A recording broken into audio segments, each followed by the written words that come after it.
students, so today we are going to learn how we extract the metals in the middle of the series. You learned already the metal reactivity series, top layer, middle layer and lower layer. In the top layer of the is most reactive metal and middle layer is less moderate reactivity, and the down layer is a very less reactivity. Down layer will stay in the native state. So in the middle layer of the activity series, means of the metals, how we can extract the metal from the ore and how we can get the pure metal. Let's see what are the processes going on.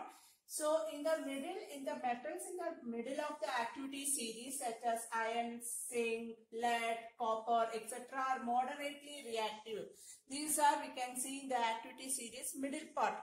So these are the actual present in the sulfides and carbonates in nature. This almost it will see products in this metal present in the nature as sulfide and carbonate. So it is easy to obtain the metal from its oxide. So what are the process to obtain the sulfide ores or carbonate ore for get the metal? Let's see, when compared to the sulfide ore, we are process called as roasting. Means we are heating the ore in the excess of heat. For example, zinc sulfide plus oxygen in presence of air only we are heating. In the excess of air we are heating more. Like 800 to 900 degrees Celsius we heat that, we get the zinc oxide. We are getting as a byproduct as the oxide. From this oxide we want to remove the oxides from this. We want to remove the oxide, means oxygen. We want to remove the oxygen, then we will get the pure metal zinc. These are the process is going on. So first step, we'll get it is in the sulfide and carbonate ores. And the sulfide ores we want to extract. We are using the process called roasting. Roasting nothing but we are heating the ore in the excess of air. And when coming to the carbonates ore, how we can, that process is called it as calcination. Calcination means in the absence of air. In the absence of air, we are heating. The heating of air or in absence of air. Example, zinc carbonate. Carbonate groups or carbonate ores will process, we'll call it as calcination. Heat 400 degrees Celsius. With this also we'll get it in the sulfide ore also. Carbonate ore also will get is the byproduct as the oxide, metal oxide. Then we want to, from the metal oxide, we want to reduce the oxygen. We want to remove the oxygen from that metal. Then we will get the pure oxygen. So what are the method? You are don't confuse with the roasting and calcination. Roasting method is used for sulfides ore and calcination method is used for carbonates ore. So you understood. Next, coming to the process of reduction of metal oxide. We get all the product as the metal oxide. We want to remove the oxygen from the metal. Then only we'll get the pure metal. So first step, we are going to remove the oxygen from, we got here byproduct zinc oxide. Here also zinc oxide. So zinc oxide here react with the carbon. Carbon means coke. We'll get zinc separate metal and carbon monoxide. And if you can do it with the lead oxide, carbon core, we'll get lead plus carbon monoxide. You can do with the carbon monoxide also, but the byproduct will get the metal and the carbon dioxide. So now I hope you clear what are the roasting method. What is the calcination method we are using for extract the metal from the sulfide ores and carbonates, or after we are getting as a metal oxide, from the metal oxide we use the reduction of the metal oxide, we will get the pure metal. These are the process in the middle of the activity series. Let's move there. Let's move besides this, we are using what is the Thermit reaction. Let's see what is the Thermit reaction. The reaction of iron oxides with the aluminium. Reaction of iron oxide with the aluminium is used to join in the tracks of the machine parts. This reaction is called Thermit reaction. You can see the railway track and all, the metals are reacting there, how they are to be broken, the metal track will middle it will broken, they want to join it. So Thermit reaction means of the iron oxide with the aluminium is to join radically tracks. Actually in the railway tracks we can see that, or cracks machine parts, any crack in the machine cracks parts also. The reaction is known as Thermit reaction. Next we are going to learn how we can extract the metals, pure metal from the high reactivity of the series. So that we cannot use this process like we cannot use the reduction process or calcination or roasting method. We cannot, metals are high reactivity, they will not see their compound form only we are seeing in that. So what are the products? We are using the electrolysis, means refining, electrolytic refining. By the process of electrolytic refining we are obtaining the pure metal in the high reactivity series of metal. Let's see what is the process. See, so metals in the high reactivities, we know they are more reactivity metal. The metals obtained by the electrolytic reduction method, means for example sodium, magnesium, calcium are obtained from the electrolysis of molten chlorides. The similar, the metal deposit on the cathode, we can see the electrolytic refining process later. So now we can see what is the refining of metals. Why the refining of metal is necessary? The metal produced by various reduction process we described above are not very pure. They contain impurities such as removed after they contain impurities to get the pure metal. The most widely used method of refining impure metal is called electrolytic refining. Electrolytic refining is used to we get the pure metal in the high reactivity series of metal, not in the low, not in the moderate reactivity. So how we'll get the extract, how we can extract the metal from the metal ore in the high reactivity series? We are using the process called it as electrolytic refining. Let's see how the electrolytic process is there. So many remedy methods are there to prevent the corrosion. Let's see one by one. You are familiar with this, all these points.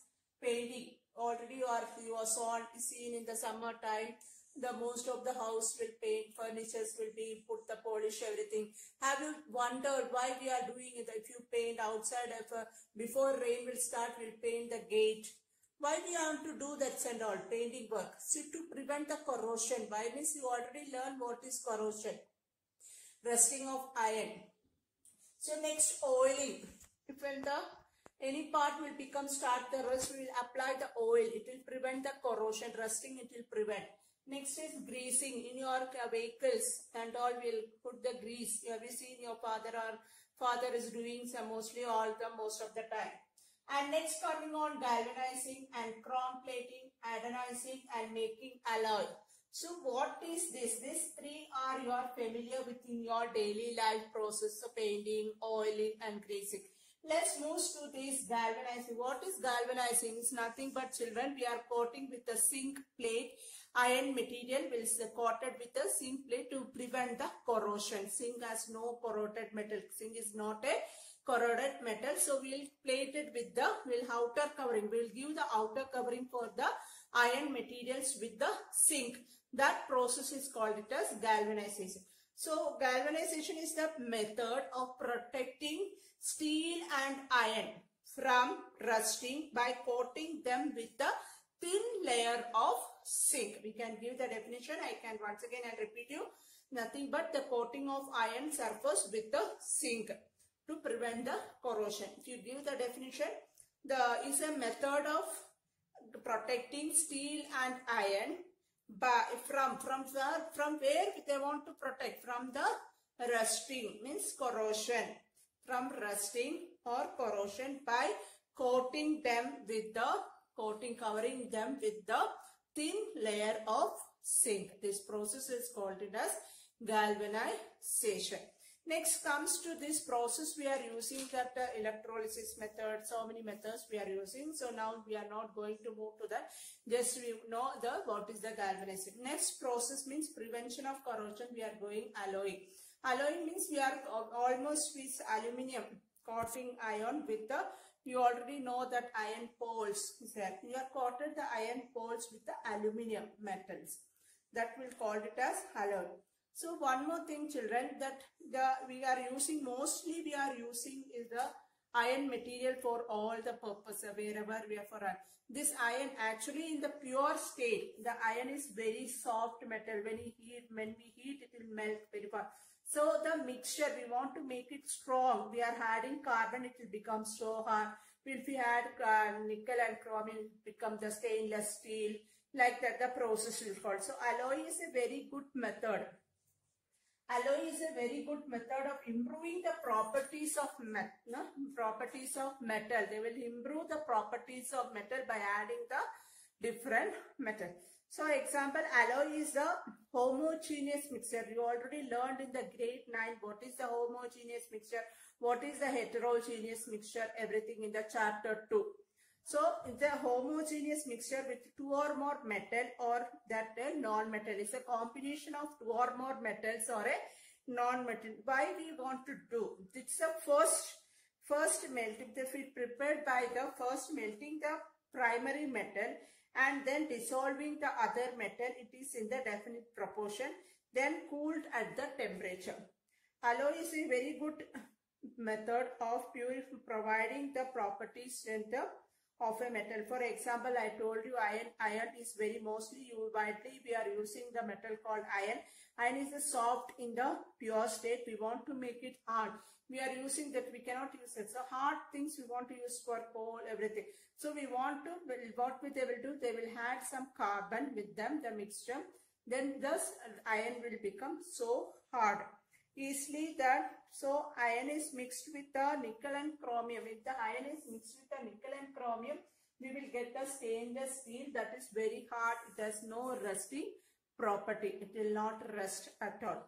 So next is coming to the gold. It's a very important. Pure gold is known as 24 karat gold. You will go to shop, you will get the pure gold or the mixture. The pure gold we say it as the, so suitable for making jewel. It is alloyed with either silver or copper to make it is hard. 22 karat gold is used for making the ornaments. It means 22 parts of the pure parts of the gold is alloyed with the 2 parts of the, what are the metal we are using, copper or silver we are using in the gold.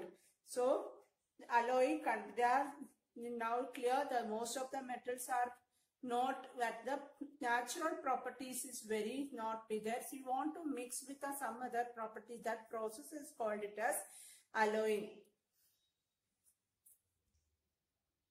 So now clear what is the galvanization, what is the alloying. We have, that's a very good method to improve the properties of metal with the iron material. Iron, what is the property they have if they mix with other? The property will be changed. Yes, no children? So that same way, you have one wonder in the ancient. Have you seen the iron pillar of Delhi? It's made up of a metal. We already learned in this chapter all the iron metals, iron materials will be started to corrode, will react with the moisture. Then what is the wonder in that? It is long back we made, years back we are seeing the pillar that still now it is not starting rust. Why? Any reason they are saying some magic or they are not made with the pure metal. Some other reasons they are giving. Still now we not find out what is the scientific reason behind that. You are interested, you can find out children. What is the scientific reason behind the iron pillar in Delhi? Why it is not rusting still now? Is there is beauty. So we are going to the end of the chapter. So what are the things we learned in this chapter? Metals, physical properties of metals and non-metals, and chemical properties of metals and non-metals. And we learned how to extract the metal from the metal ores. On the metal ores only the minerals are, most of the minerals seen in the osmose. metal mostly. So ores, how to extract one the reactivity series of the metal. According to the reactivity of series, the method also will be changed. Extraction of the metal from its ore. Then we learned what is corrosion. Then how we can prevent the corrosion. What is the method of prevention of corrosion. Then what are the galvanization. What is the alloying. So all things we learned. So we are going to wind this chapter. That's all, children. So you want to learn all the chemical formulas. You read the textbook twice or thrice, then you will get the clear details. You want to read the textbook, underline all the chemical formulas, everything. Okay, children.